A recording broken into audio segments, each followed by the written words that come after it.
நம்முடைய தமிழக அரசினுடைய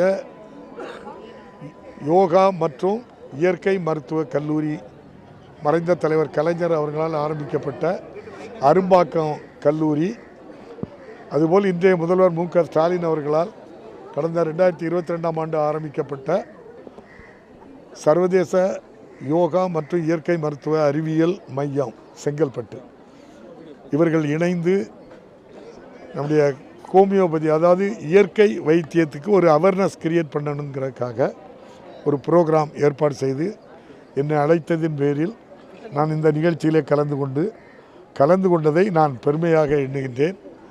மிகச்சிறப்பாக ரொட்டேரியன் எப்போதுமே நம்முடைய சொட்டு மருந்துன்னு சொல்லுவாங்களே, போலியோ ஒழிப்புக்கு மருந்து கொடுக்கறதுலேருந்து அவங்களுடைய பங்களிப்பு நிறைய இருக்குது. அவர்கள் இந்த இயற்கை வைத்தியத்துக்கும் இந்த ஒரு விழிப்புணர்வு ஏற்படுத்த வேண்டும் என்பதற்காக, அதுவும் உலகளவில் இந்த நிகழ்வு செல்ல வேண்டும் என்பதற்காக நோவா என்ற அமைப்பின் மூலம் உலக ரெக்கார்டாக ஏற்பாடு செய்திருக்கின்றார்கள். மிக்க மகிழ்ச்சி, நன்றி.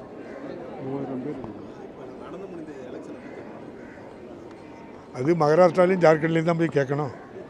தமிழ்நாட்டில் ஒன்றும் நடக்கலையே. இப்போ தேர்தல் தமிழ்நாட்டில் நாடாளுமன்ற தேர்தல் முடிஞ்சு நம்முடைய மாண்புமிகு தமிழக முதல்வர் மு.க. ஸ்டாலினுடைய ஆட்சிக்கு அங்கீகாரம் வழங்கும் வண்ணமாக நன்றி கடனாக மக்கள் வாக்களித்து 39 தொகுதிகளும் வெற்றி பெற வைத்திருக்கின்றார்கள். நன்றி. பிரியங்கா காந்தி வெற்றி பெற்றது ரொம்ப மகிழ்ச்சி, சந்தோஷம்.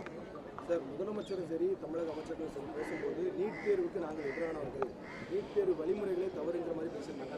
ஸ்டேட்டில் பேசும்போது நீட் தேர்வுக்கு நாங்கள் எதிரானவர்கள் இல்லை, நீட் தேர்வு நடத்தக்கூடிய இந்த ஏஜென்சி தான் தவறான வழிமுறைகளை பின்பற்றுறாங்க, தனியார் அமைப்புகளுக்கு கொடுத்தா கூட இந்த நீட் தேர்வு தான் நல்ல முறையில் நடத்துவாங்கன்னு பேசுகிறாங்க. வேறு மாதிரியான கருத்துக்கள் இருக்காங்க. நீட்டையும் அமைச்சர்கள் முதலமைச்சர் அதாவது நாட்டில் ஒரு சட்டம் இருக்குது, அந்த சட்டத்துக்கு எதிர் கருத்து தான் சொல்ல முடியுமே தவிர எதிரானவங்க கிடையாது. நாட்டில் நீட்டுக்கு ஒரு சட்டம் கொண்டு வந்துட்டு இப்போது ஆட்சியில் இருக்கின்ற ஒன்றிய அரசு, அந்த சட்டத்துக்கு எதிர்கருத்து நீட் தேவையில்லைங்கிறது எல்லோருடைய கருத்தும். அதில் முதல்வருக்கும் அதே கருத்து தான், அமைச்சர்களுக்கும் அதே கருத்து தான், இந்த அப்பாவுக்கும் அதே கருத்து தான், உங்களுக்கும் அதே கருத்து இருந்துன்னா அரசியல் இல்லாமல் இருந்தால் தமிழ்நாட்டு மக்களுக்கு உதவி செய்கிறேன்னு நன்றியோடு நான் நினைப்பேன். உங்களையும் இதில் ஒன்றும் மாற்றுக்கிட்ட ஸ்டேட்மெண்ட்டில் நான் தான் தெளிவுபடுத்திட்டேன். நீங்கள் தனியார்ட்ட வேணா கொடுங்க அப்படின்னீங்க. இப்போ ஒரு தனியார் முகமே தான் நடத்துது. அது தம்பிக்கு தெரியுமா உங்களுக்கு? இல்லை தம்பி, நான் சொல்கிறத கேளுங்க. மத்திய அரசு கட்டுப்பாட்டில் இருக்கிறது பொதுத்துறை, அரசு துறை. அதே மாதிரி தான் தமிழ்நாடும் ஒரு அரசு நடத்துறதுக்கும் ஒரு தனியாரிடம் ஒரு அமைப்பை கொடுத்து நீங்கள் நடத்துங்கிறதுக்கும் டிஃப்ரெண்ட் இருக்குது. பேர் தேசிய தேர்வு முகமேண்டி நீங்கள் வச்சுக்கலாமே தவிர, நீங்களே சொல்லுங்கள். உண்மையை பேசுவோம் அதானே, அப்பாவும் உண்மையை தான் பேசுவேன், நீங்களும் உண்மை சொல்லுங்கள். உண்மை இல்லாமல் ஏதோ ஒரு வார்த்தையை எடுத்து வச்சுக்கிட்டு நம்ம பண்ண வேண்டிய அவசியம் இல்லை. நீட் தேர்வு இந்தியாவில் தமிழ்நாட்டில் இருக்கக்கூடிய கல்வி கட்டமைப்பை அழிக்கக்கூடியது நீட்டு. அது யார் காலத்தில் எங்கே அதுக்குள்ளே நான் போகலை. நீட்டு தமிழ்நாட்டுக்கு தேவையா தேவையில்லையா? தேவையில்லை. அது 11, 12 வரை படிச்சுட்டு அந்த பிள்ளைகளை மதிப்பெண் அடிப்படையில் கொடுத்தா அது நியாயம். 11, 12 படிக்கிற தமிழ்நாட்டு பிள்ளைகளை எங்கே அனுப்பியிருக்காங்க நீங்கள் பார்த்து சொல்லுங்கள் தம்பி. நாட்டில் உண்மையை சொல்லுங்கள். எல்லாருமே பல லட்சம் கொடுத்து பயிற்சி மையத்துக்கு போகிறாங்க. அந்த வசதி இல்லாத ஏழை பிள்ளைகளுக்கு இந்த இருக்க கட்டமைப்பு, இந்த சட்டம் மாறும் வர நாங்களும் கூட தான் ட்ராவல் பண்ணி ஆகணும். அதுக்காக தான் அரசும் அவங்களுக்கு என்ன செய்யுது, பயிற்சி கொடுக்கு சாமானியர்களுக்கு. இதுபோக நம்முடைய மாண்புமிகு முதல்வர் அவர்கள் 7.5% சாமானிய ஏழை எளிய மக்கள் அரசு உதவி பெறும் பள்ளியில் படிக்கிறவங்களுக்கும் கொடுக்குறோம். அதனால் நான் ஒரு கருத்தை உங்கள்கிட்ட நான் எதிர்பார்க்குறேன். நீங்கள் இந்தியாவினுடைய 4வது தூண் நீங்கள் தான். இந்த நீட்டு ஒவ்வொருத்தருடைய மனசாட்சியும் தொட்டு சொல்லுங்கள், தேவையா தேவையில்லையா?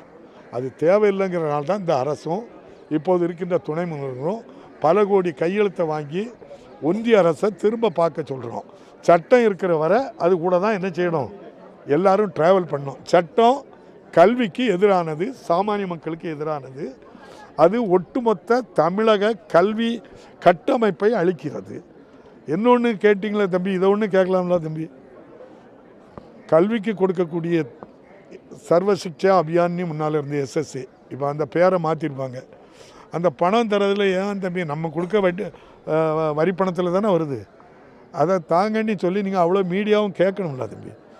இந்தியாவுக்கே நிதி அமைச்சர் நம்ம நாட்டில் தான் இருக்காங்க. அந்த அம்மாட்ட நீட்டி தமிழ்நாட்டுக்கு இவ்வளோ நாளும் கொடுக்கதை ஏன் நீங்கள் நெருக்கடி பண்ணுறீங்க? தமிழ்நாட்டுக்கு விரோதமாக இருக்கிறீங்களா? தமிழ்நாட்டு மக்கள் படிக்கக்கூடாதுன்னு நினைக்கிறீங்களா? 40,000க்கு மேற்பட்ட ஆசிரியர்கள் இருக்காங்க, அவங்களுக்கு சம்பளம் எப்படி கொடுக்க முடியும்? அப்போ ஏற்கனவே கொடுத்துக்கிட்டு இருந்த பணத்தை கூட நான் சொன்னதை கேட்டால் தான் தருவேங்கிறது டிமாண்ட் பண்ணுறது டெமோக்ரஸி கண்ட்ரியில் நியாயமாண்டி நீங்கள் பத்திரிகையாளர் தான் கேட்கணும். இது நியாயமா? இப்படிப்பட்ட ஒரு போக்கு சரியாக இருக்குமா?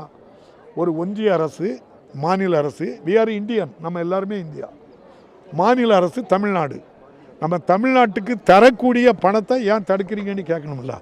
வெள்ளத்துக்கு தரல, புயலுக்கு தரல, அதை தாண்டி ரெகுலராக நடந்துக்கிட்டு இருக்க கல்விக்கே தரலைனாலும் நீங்கள் அந்த அம்மாவை கூப்பிட்டு கேளுங்க, தப்பு இல்லை. நம்ம தமிழ்நாட்டு அம்மா தானே நிதி அமைச்சராக இருக்காங்க, பெருமை நமக்கு. அந்த பணத்தை வாங்கித்தாங்க எல்லாருமா சேர்ந்து. நன்றி. பாதகம் செய்பவரை கண்டால் நாம் பயங்கொள்ளலாகாது பாப்பா, மோதி மிதித்து விடு பாப்பா, அவர் முகத்தில் உமிழ்ந்து விடு பாப்பா. அண்மை செய்திகளை உடனுக்குடன் தெரிந்து கொள்ள இணைந்திருங்கள் இயம்நாடு தொலைக்காட்சியுடன்.